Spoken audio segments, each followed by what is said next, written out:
Welcome to Raj news. ఇక మహారాష్ట్ర జార్ఖండ్ ఎన్నికల ఫలితాలపై కాంగ్రెస్ సీనియర్ నేత విహెచ్ స్పందించారు. మహారాష్ట్రలో మోదీ గెలుపు కాదని అది అంబానీ అదానీల గెలుపని విహెచ్ విమర్శించారు. బడుగు బలహీన వర్గాలు ఎక్కువగా ఉన్న జార్ఖండ్ లో తమ కూటమి విజయం సాధించిందన్నారు.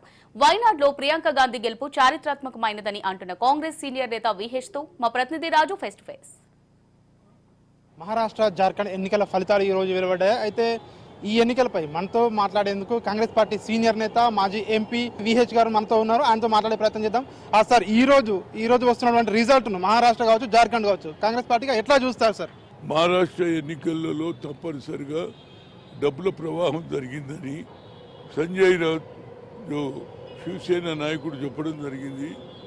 వాళ్ళు ఇవాళ ఏమంటున్నారంటే మన రాష్ట్రంలో ఉన్న బీజేపీ నాయకులు తెలంగాణ నుంచి కర్ణాటక నుంచి డబ్బులు పోయినా ఓడిపోయిందంటూ. మరి మీరు కూడా డబ్బులే పెట్టారు కదా.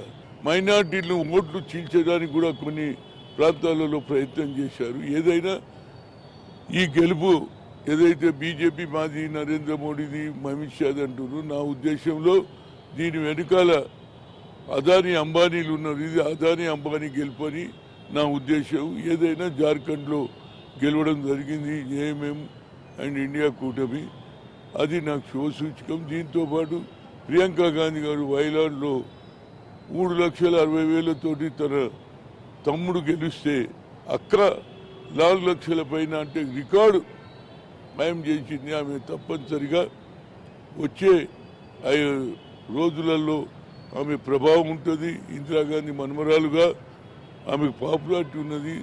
అటు అక్క ఇక్కడ తమ్ముడు కలిసి వచ్చే ఎన్నికల్లో వచ్చే 5 సంవత్సరాల్లో తప్పనిసరిగా కాంగ్రెస్కు పూర్వ వైభవం చేస్తారు అనేది నా ఉద్దేశం. నా హృదయపూర్వక ధన్యవాదాలు ప్రియాంక. ఇప్పుడు మహారాష్ట్రలో ఇట్లాంటి ఫలితాలను మీరు ఊహించారా సార్? అంటే ఇట్లా ఊహించలేదంటే వాళ్ళ దగ్గర డబ్బులు ఉన్నాయంటే ఇంకా ఊహించేదేమున్నది.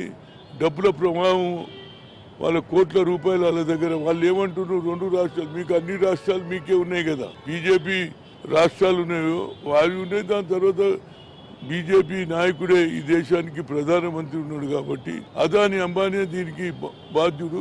ఈ గెలుపు నరేంద్ర మోడీ అమిత్ షా అనుకుంటున్నాడు. నా ఉద్దేశంలో ఇది అదానీ అంబానీ గెలుపు అనేది నా ఉద్దేశం. ఈ ఎన్నికల ప్రభావం తెలంగాణపై కూడా ఉంటుందని చెప్పేసి బండి సంజయ్ మంత్రి అంటున్నారు. గెలవంగానే ఏదన్నా అంటారు, ఆ ప్రభావం ఉంటుందా లేదా 4 రోజులలో తెలుస్తుంది.